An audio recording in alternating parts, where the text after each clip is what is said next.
In this video, we're going to talk about how to promote your tour attraction and travel trade events and shows.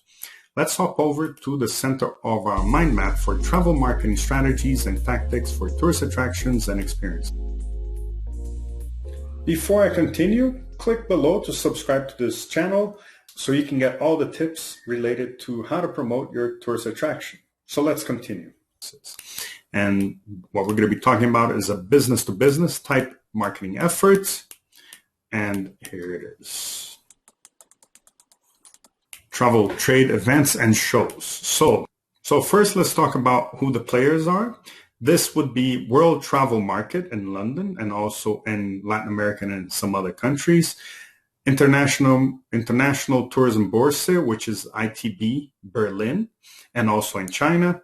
And I think in some other countries also, but the big one is in London for this one, and Berlin for this one. PowWow, if I'm not wrong, it tends to be in Las Vegas. And the New York Times Travel Show is also, of course, in New York. So let's talk about the opportunities for you to join these and other travel trade shows. Any travel trade show that you think would be worthwhile for you. What are the opportunities? The first one, and the obvious one, is for you to schedule meetings with everybody that you've been talking to for the next 6 months. Let's say ITB is going to happen 6 months from now. You want to start already asking people if they'll be there, right? So whoever is your partner, whoever you're talking to on the phone or exchanging emails, you can already ask whether they will be at ITB, especially since you're going, right? Because then you can meet them face-to-face and schedule a meeting ahead of time. Of course, it's very hard to figure out and to contact everybody that you know in the trade and ask whether they're going to be going. So the point of a travel trade show is for you to make new acquaintances and new contacts, as well as establish contacts or reaffirm and strengthen contacts with your previous ones. So with the new people is basically if you get a booth, you'll be found. If you're just walking around, then you have to visit everybody. Right? So it's best to get a booth somehow, and you can probably negotiate something with your tourism board or your convention and visitors bureau, right? So you can have meetings at your booth directly with everybody who's interested in whatever it is you're selling. So you want to, of course, bring your price sheet, presentation with video, digital, or printed materials. So you might want to have a laptop or an iPad or a TV showing what you're offering. As well as printed materials. So it could be maps or flyers or a big laminated printout. And of course, if possible, you want to sign deals on the spot. This can happen. It's not very likely. People are there just to learn about the new experiences available for that destination. But, it is possible that they might want to sign a deal with you. Of course, if you meet anybody who's important, you might want to invite them for dinner, especially if they're an important buyer or maybe a supplier, so they can strike new partnerships. So the other advantage and other opportunity for a travel trade show is that you'll have influencers. So these are travel bloggers, these are YouTubers, these are publishers and writers from different travel guides and magazines and travel media, and they tend to walk around. Some of them have booths, but they tend to walk around and introduce themselves. So you want to partner up with them. Now you'll get a lot of travel bloggers visiting your booth saying, hey, I'll be in your destination 6 months from now. Can we partner up? And of course, you want to exchange credit. Of course, you want to exchange business cards so that you can partner with them whenever they are heading towards your destinations. You want to give out samples and free tickets to your attraction, of course. It's a nice gesture, especially if you have a nice ticket stub, a nice ticket printed, so it does look like a gift that you're giving someone. You get it printed, thick paper, maybe get like a fifth color or a gold stamp on your ticket, so it looks classy and people will appreciate it, even though they may not head over to your destination to try it out. But of course, if the travel trade show is happening in your town, then you should give out to basically everybody and anybody who's interested, because you never know, right? It could be a student that might be interested, and all of a sudden they may end up working for you. It could be a person who is going around incognito, and they may turn out to be a travel influencer. So you just want to invite as many people to your attraction as possible. And also, if it's happening in your city, you want to sign up these people who are you're giving out in free invites to. You want to sign them up for a fam tour, so that a pre-scheduled fam tour, so that while you're talking to them and inviting them, you can already schedule so that they feel an obligation to come and not just appreciate the fact that you're giving them something. Because after all, you do want as many travel trade people to show up to your destination as possible. In the end, it tends to help. Of course, another opportunity for a travel trade show is for you to benchmark your competitors. So how do they promote and sell themselves? What is your competition or other people selling similar products to you, maybe at a different destination? How does that museum in that other destination promote themselves? What materials are they distributing, their product line and innovation? So this is also another great opportunity at travel trade shows, because it's basically they can't hide. If you walk around pretending you're a buyer, you'll get the experience of how they're selling, right?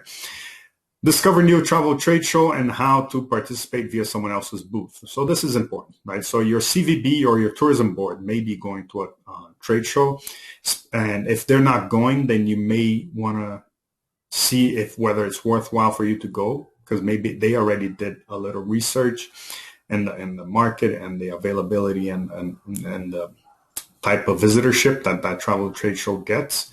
And same with your tourism board. So if they're going, you want to tag along with them. And you can basically say, hey, what do I have to do to participate in your booth? And they may have space. And if they don't, then you can find out whether someone else is buying a booth and split costs with them, or maybe a few other companies, right?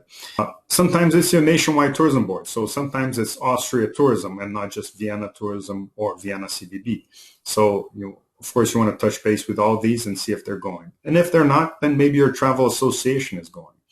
Maybe the hotels of your destination, maybe you can tag along.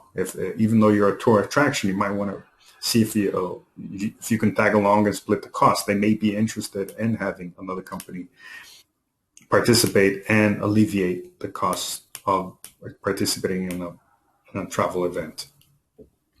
So booth material, what are you going to have in your booth, right? You want to have a business card, of course, price sheet, brochures, and similars, right? So the flyers, laptop or tablet, a TV. You might want to definitely get a backdrop. So unless you're getting a professional booth made, but if you're getting just a basic booth, you might want to have a backdrop explaining what you're offering. Coffee and snacks, swag, stuff we all get, and small gifts. So this is the basic booth, right? Nice, classy booths tend to cost quite a bit, because they basically build a booth just for the show, then they tear it down and throw it all away. Most of it is not recyclable. And then after the event, and especially if it's an ongoing, like a 3-day event, then after the event, you want to save some energy so that you can go out for dinner and drinks with other participants. And of course, these drinks are very strategic. So you don't want to go out for drinks with people from your destination. You want to go out with buyers. You want to go invite them for drinks, or go to the happy hour with whoever might be a strategic buyer or supplier. You might want to find out if there's offsite events or satellite events happening also. So these tend to happen at bigger events, bigger trade shows. Maybe there's a fam tour going on. You might want to see how they do the fam tour so that you can participate in theirs. Or if the event is in your town, then you want to offer a fam tour for everybody, right? Dinner for VIPs, right? If you did talk to a few very important buyers, of course, you want to invite them out. They may not be able to, but if they can, that'll be great, because then you can tie a partnership with them. And just like we mentioned over here regarding fam tours, you want to offer a fam tour if you're nearby, right? So if your tour attraction is within an hour's drive, you can definitely offer a fam tour to everybody who visited you at your booth. And just like we said, these are the players. So the trade shows are still very important for the travel trade. And just because the pandemic made everybody go online doesn't mean that these trade shows will become less important. They'll continue being important because people still need a face-to-face you're dealing with people from your suppliers and buyers from around the world, so they need to get that feeling just from that you can only get by looking at someone straight in the eye without it being on a video camera. You need to shake hands and talk and get a feel for an instinct that you might have regarding the person. So travel trade shows still very important. Do head to as many as you can afford, and worst comes to worst, you'll at least do a lot of benchmarking and learn how your competitors and other similar companies to yours are doing from around the world. I hope you found this video useful. If you'd like to receive more, just hit subscribe. That will keep me motivated to keep on producing more videos like this so that you can get more and more content on how to promote your tourist attraction. Second, visit mindmap.works so you can access links to resources regarding all the tactics covered in this video. Thirdly, contact me at chris@mindmap.works with any question. We can try to reply directly by email, but if it's more complicated, we might set up a consulting hour or two. My name is Cristiano Lemos. See you in the next video.